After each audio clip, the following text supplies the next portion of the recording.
Hello everyone, welcome back to study time with Isha. Operations research की series में आज हम एक नया चैप्टर स्टार्ट करने जा रहे हैं जिसका नाम है ट्रांसपोर्टेशन प्रॉब्लम। आज की वीडियो में हम एक ओवरव्यू लेंगे कि हमारी ट्रांसपोर्टेशन प्रॉब्लम होती क्या है। तो आज हम सिर्फ एक समझने की कोशिश करेंगे। तो हम यहाँ पर मेंशन कर देते हैं आज हम क्या क्या पढ़ने वाले हैं ताकि आपको भी ध्यान रहे, एक समरी आपको मिल जाएगी। तो हम एक तो इसमें हम ओवरव्यू देखेंगे कि ट्रांसपोर्टेशन प्रॉब्लम होती क्या है, इसका ऑब्जेक्टिव क्या रहता है, हमारा क्या गोल है, और उसके बाद फिर हम देखेंगे कि हम अपने ट्रांसपोर्टेशन प्रॉब्लम को प्रेजेंट कैसे कर सकते हैं। Then different types of transportation problems क्या हैं, और उसके बाद हम देखेंगे सॉल्यूशन कि हमें अपनी ट्रांसपोर्टेशन प्रॉब्लम को सॉल्व कैसे करना है। लेकिन आज हम ट्रांसपोर्टेशन प्रॉब्लम का सॉल्यूशन डिटेल में स्टडी नहीं करेंगे। हम सिर्फ एक मेथड्स की लिस्ट देखेंगे कि किन किन मेथड्स की हेल्प से हम ट्रांसपोर्टेशन प्रॉब्लम को सॉल्व कर सकते हैं, और बाकी के जो मेथड्स जो हम डिटेल में पढ़ेंगे वो हम आने वाली वीडियोस में सारा डिस्कस करेंगे। तो फिलहाल आज की वीडियोस में हम सिर्फ ये समझेंगे कि ट्रांसपोर्टेशन प्रॉब्लम होती क्या है और उसकी क्या डिफरेंट टर्मिनोलॉजीज हैं, हमें कौन सी ऐसी टर्म्स हैं जो पता होनी चाहिए जिससे कि जब हम क्वेश्चन सॉल्व करें तो हमें ज्यादा दिक्कत ना आए। ठीक है, तो चलिए स्टार्ट करते हैं।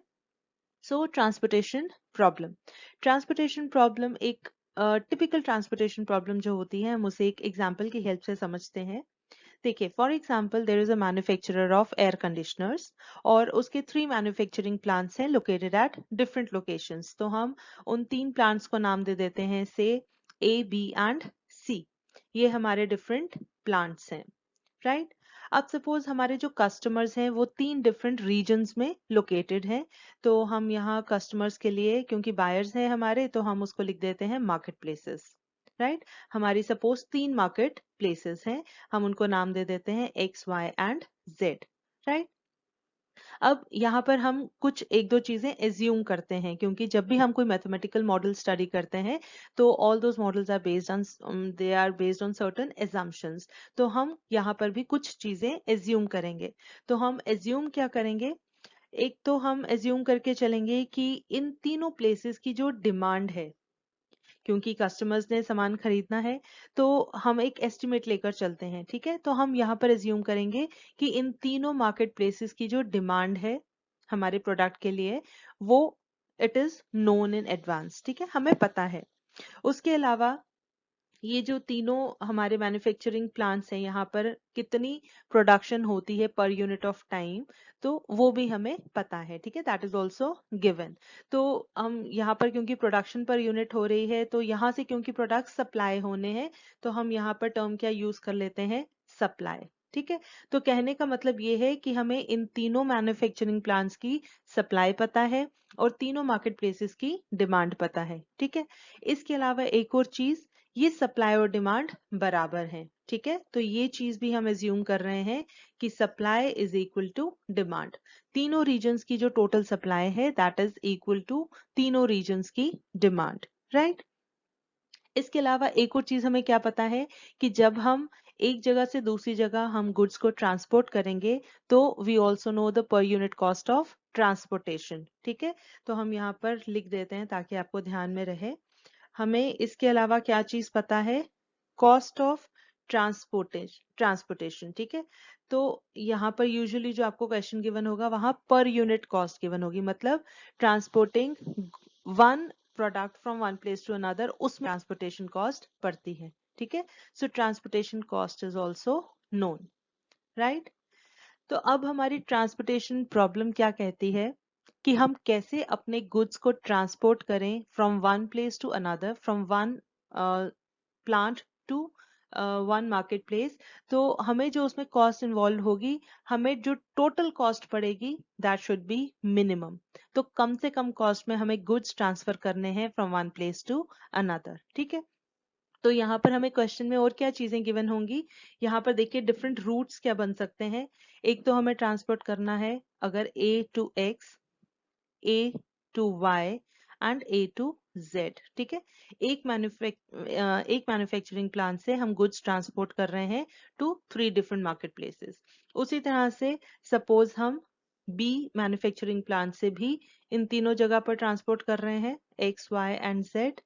ठीक है, और सी जो तीसरा है सी से भी हम एक्स, वाई एंड जेड तीनों मार्केट प्लेसेस में अगर गुड्स ट्रांसपोर्ट करते हैं तो हमें इन सभी रूट्स की, ये हमारे सारे क्या है रूट्स, ठीक है, ये डिफरेंट जो हमने अभी एरोज बनाए हैं ये डिफरेंट रूट्स हैं, A to X Y Z, B to X Y Z and C to X Y Z, ठीक है।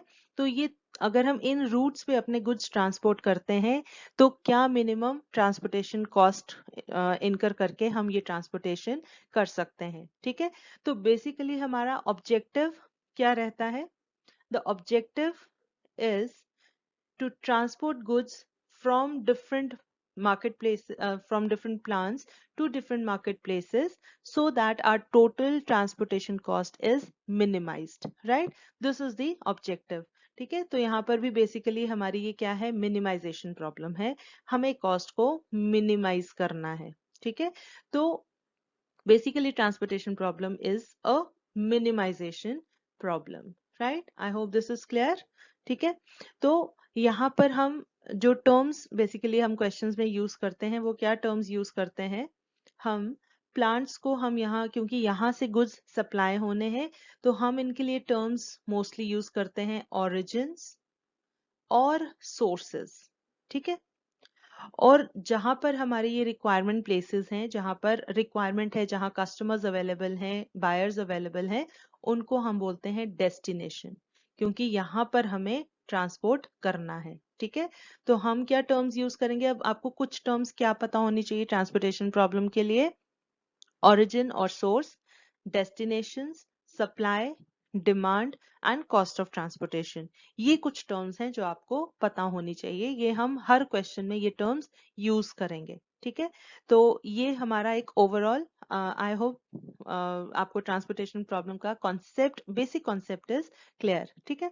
तो अब हम आगे देखेंगे, क्योंकि हमें इन प्रॉब्लम्स को मैथमेटिकली सॉल्व करना है तो एटलीस्ट एक रिप्रेजेंटेशन की हम इस प्रॉब्लम को कैसे प्रेजेंट करें जिसको हम फर्दर मैथमेटिकल ट्रीटमेंट दे सकें, वो प्रेजेंटेशन आगे देखते हैं, ठीक है। तो चलिए देखते हैं हम टेबुलर फॉर्म में अपनी ट्रांसपोर्टेशन प्रॉब्लम को कैसे प्रेजेंट कर सकते हैं, राइट। तो चलिए, जैसे कि यहाँ पर आप देख सकते हैं ट्रांसपोर्टेशन प्रॉब्लम हमने एक टेबल की फॉर्म में प्रेजेंट की है। यहाँ पर ये जो टेबल है अभी ये कंप्लीट नहीं है, इसमें अभी हम वैल्यूज जो भी हमने लिखना है वो फिल करेंगे, सिर्फ एक ये आउटर स्ट्रक्चर हमने बनाया है जहां पर हमने देखिए यहाँ रोज हैं, जो हमने ओरिजिन है, जितने भी सोर्सेज हैं वो हमने यहाँ रोज की फॉर्म में प्रेजेंट किए हैं। यहाँ पर आप देख सकते हैं 1 2 3 और बीच में डैश डैश का मतलब है कि क्योंकि हमारे पास अभी कुछ हमने फिक्स्ड नंबर नहीं लिया है कि 5 रोज हैं, 10 रोज हैं या कितने ओरिजिन हैं, तो हमने बीच में dash dash up to M हमने एम वेरिएबल से शो किया है, ठीक है।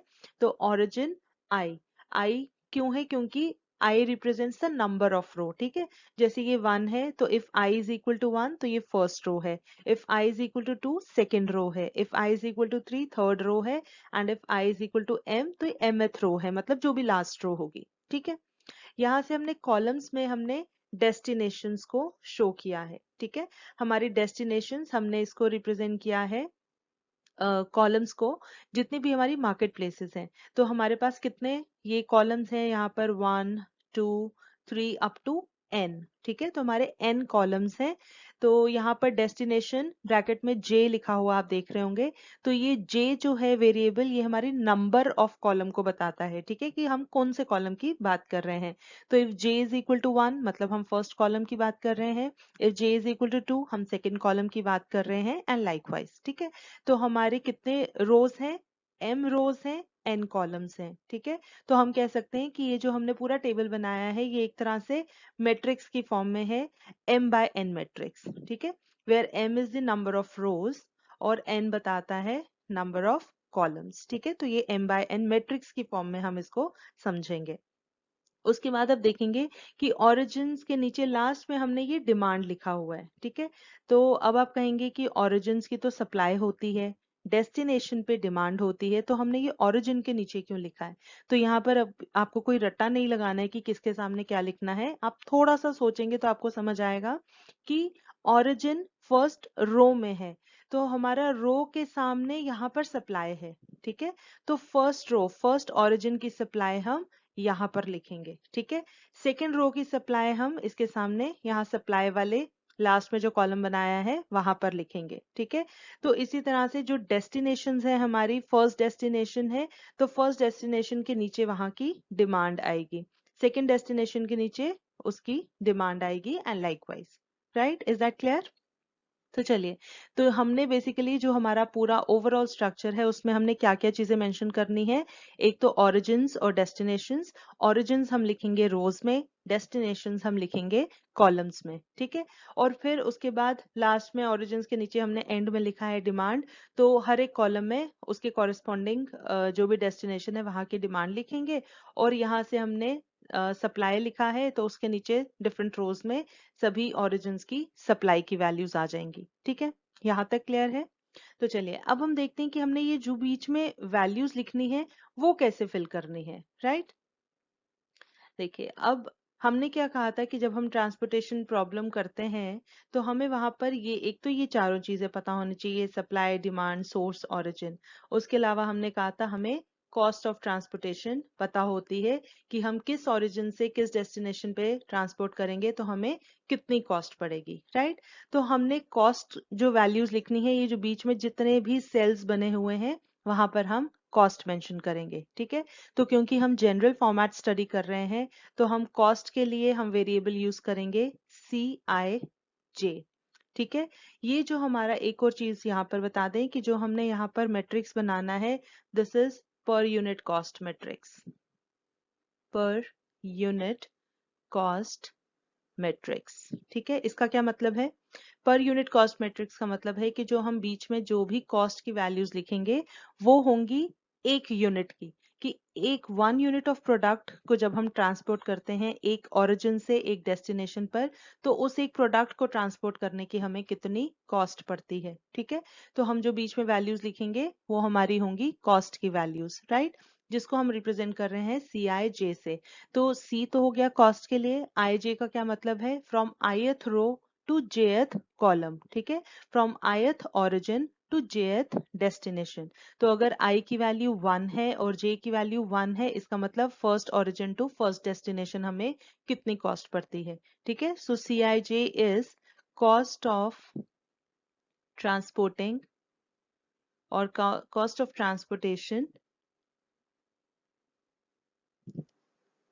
Cost of transportation of 1 unit of product. ठीक है, 1 यूनिट की हम बात कर रहे हैं, 1 unit of product from ith origin to jth destination। Is that clear? ठीक है, तो हम यहाँ पर जब हमें जनरल फॉर्म में ही लिखना है वेरिएबल की फॉर्म में, तो हम कॉस्ट की वैल्यूज कैसे लिखेंगे? देखिए, ये यहाँ पर आ जाएगा C11। C11 का मतलब है transporting, cost of transportation from origin 1 to destination 1। ठीक है, वैसे ही ये सेल क्या कहता है, ये हमारा ये वाला जो सेल है C12 हमने जहां पर लिखा, ये है हमारा फर्स्ट रो है लेकिन कॉलम सेकंड है। ठीक है, तो फर्स्ट रो सेकंड कॉलम के लिए हमने लिखा C12। ठीक है, तो per unit cost of transportation from origin 1 to source sorry destination 2। इसी तरह से नेक्स्ट में आ जाएगा C13, और लास्ट में ये डैश डैश के बाद nth कॉलम है तो यहाँ हम लिखेंगे C1n, क्योंकि ये फर्स्ट रो है और nth कॉलम है। ठीक है, इसी तरह से अब हम सेकेंड रो फिल करते हैं।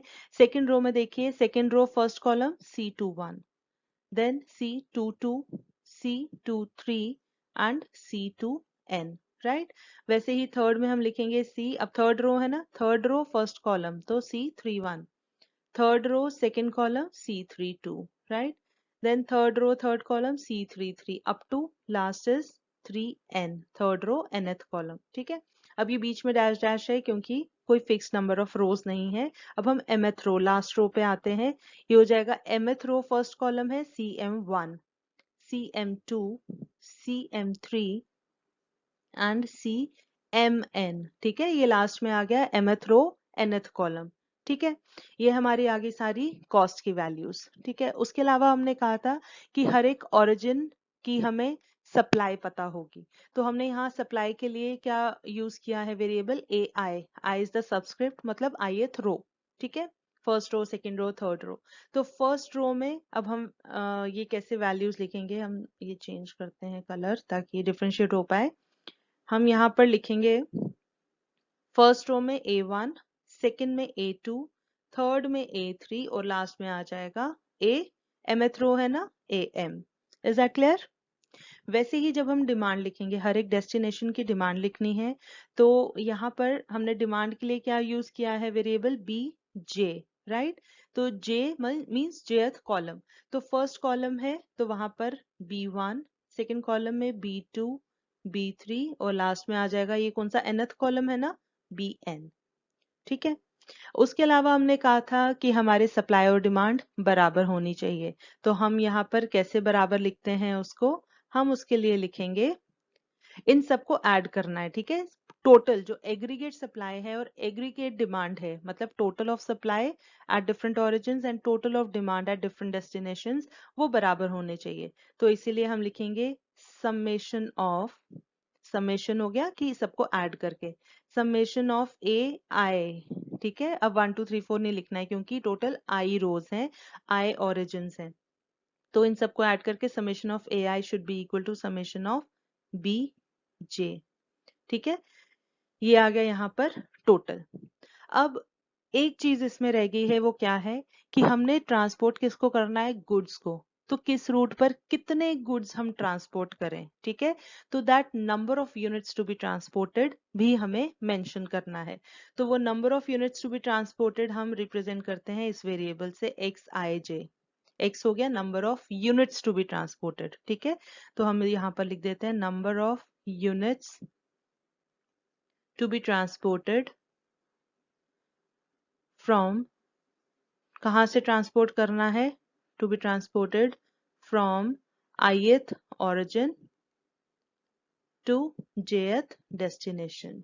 ठीक है। To jth destination. अब हम वो कहाँ पर लिखेंगे, यही जो हमने कॉस्ट वाले सेल्स बनाए हैं, हम हर एक में ये चीज मेंशन करते जाएंगे। जैसे अब फर्स्ट रो फर्स्ट कॉलम है तो यहाँ पर हम लिखेंगे XIJ लिखा है ना, IJ हो गया रो नंबर और कॉलम नंबर। तो दिस इज X11। तो X11 क्या हो गया, number of units to be transported from origin 1 to destination 1। उसी तरह से हम यहाँ पर यहाँ पर सुपर इम्पोज करेंगे X12। ठीक है। तो ये हो गया number of units to be transported from origin 1 to destination 2। इसी तरह से थर्ड में आ जाएगा X13 और लास्ट वाले में आ जाएगा X1N। सिमिलरली सेकेंड रो में अब हम लिखेंगे, सेकेंड रो फर्स्ट कॉलम है तो 21, second row second column 22, then second row third column 23 और लास्ट में आ गया X2N। ठीक है। वैसे ही थर्ड रो में X31, X32, X33 और लास्ट में X3N। और फिर लास्ट में mth रो पे आ जाओ तो यहाँ पर हम लिखेंगे XM1, XM2, XM3 और लास्ट में आ गया हमारा XMN। ये क्या हो गया, number of units to be transported from mth origin to nth destination। ठीक है। So this is our transportation problem in tabular form। तो I hope this presentation is clear to you all। अगर कहीं पर कोई डाउट है आप video को थोड़ा सा पीछे लेकर रिवाइंड करके और थोड़े पॉजेस देकर आप ये सारी चीजें समझ सकते हैं और नोट कर सकते हैं साथ साथ में। ठीक है। तो चलिए ये था हमारा ट्रांसपोर्टेशन प्रॉब्लम इन टेबुलर फॉर्म। नेक्स्ट अब हम देखते हैं फटाफट से कि हमारी क्या different types of transportation problems हैं। ठीक है। चलिए, सो types of transportation problem. Basically दो तरह की ट्रांसपोर्टेशन प्रॉब्लम्स होती हैं। तो जब भी हम क्वेश्चन स्टार्ट करेंगे तो हम देखते हैं कि हमारी ट्रांसपोर्टेशन प्रॉब्लम किस टाइप की है, वो बैलेंस्ड है या नहीं। तो दो टाइप्स कौन सी हो गई, अनबैलेंस्ड ट्रांसपोर्टेशन प्रॉब्लम और दूसरा बैलेंस्ड ट्रांसपोर्टेशन प्रॉब्लम, राइट। तो बैलेंस ट्रांसपोर्टेशन प्रॉब्लम वो है जो हमने अभी पीछे डिस्कस किया, जो हमारी एजम्पशन रहती है, दैट इज सप्लाई और डिमांड बराबर होने चाहिए। ठीक है। Supply should be equal to demand. तो या फिर हम जो हमने वेरिएबल्स यूज किए थे उसी नोटेशन फॉर्म में अगर हम लिखें तो हम कह सकते हैं summation of AI should be equal to summation of BJ। Right. This is balance transportation problem. Unbalanced क्या होगी? जहां पर हमारी सप्लाई और डिमांड बराबर नहीं है, right, where supply is not equal to demand, right. तो जब हमने कहा कि सप्लाई और डिमांड बराबर नहीं है, मतलब सप्लाई ज्यादा हो सकती है और डिमांड कम हो सकती है, या फिर सप्लाई कम मतलब उल्टा हो सकता है, सप्लाई कभी ज्यादा डिमांड कम, या फिर सप्लाई कम और डिमांड ज्यादा, ठीक है। तो दो सिचुएशंस क्या बन सकती हैं हमारी? या तो summation of A I is greater than summation of B J, अगर बराबर नहीं है तो, या फिर हो सकता है summation of A I should is less than summation of B J, right. तो हमें जब भी अनबैलेंस ट्रांसपोर्टेशन प्रॉब्लम गिवन होगी तो हमने पहले उसको कन्वर्ट करना है बैलेंस्ड ट्रांसपोर्टेशन प्रॉब्लम में, ठीक है।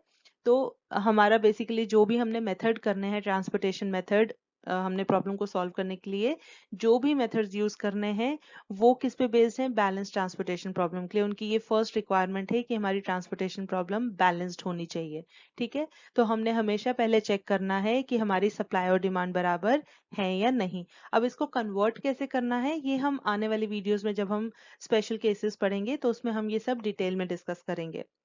तो फिलहाल के लिए आप इतना याद रखिए कि हमें जब भी क्वेश्चन सॉल्व करना है तो हमें सबसे पहले चेक करना है कि हमारी ट्रांसपोर्टेशन प्रॉब्लम बैलेंस्ड है या नहीं, ठीक है। हमारे ओरिजिन डेस्टिनेशन का नंबर कम ज्यादा हो सकता है, ठीक है, यहाँ पर वो डिफरेंस नहीं है।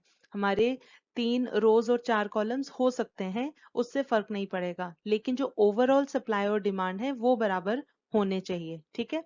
तो ये हो गया हमारा जो basic types of transportation problems हैं, बैलेंस्ड एंड अनबैलेंस्ड, ठीक है। चलिए अब हम लास्ट में देखते हैं कि हमें अब अपनी ट्रांसपोर्टेशन प्रॉब्लम को सॉल्व कैसे करना है, उसका क्या प्रोसीजर है। तो प्रोसीजर क्या रहता है? फर्स्ट स्टेप हमेशा होता है we have to find initial feasible solution, मतलब पहले हम देखेंगे एक इनिशियल सॉल्यूशन निकालते हैं, फिर हम चेक करते हैं कि वो हमारा ऑप्टिमल सॉल्यूशन है या नहीं। We have to check for optimality, right. और अगर वो ऑप्टिमल है तो हम उसी को फाइनल सॉल्यूशन समझते हैं, और अगर नहीं है फिर हमें अपने सॉल्यूशन को रिवाइज करना है, ठीक है। अब इनिशियल सॉल्यूशन निकालने के लिए वी हैव 3 मेथड्स। हम 3 तरीके से इनिशियल सॉल्यूशन निकाल सकते हैं। वो क्या है?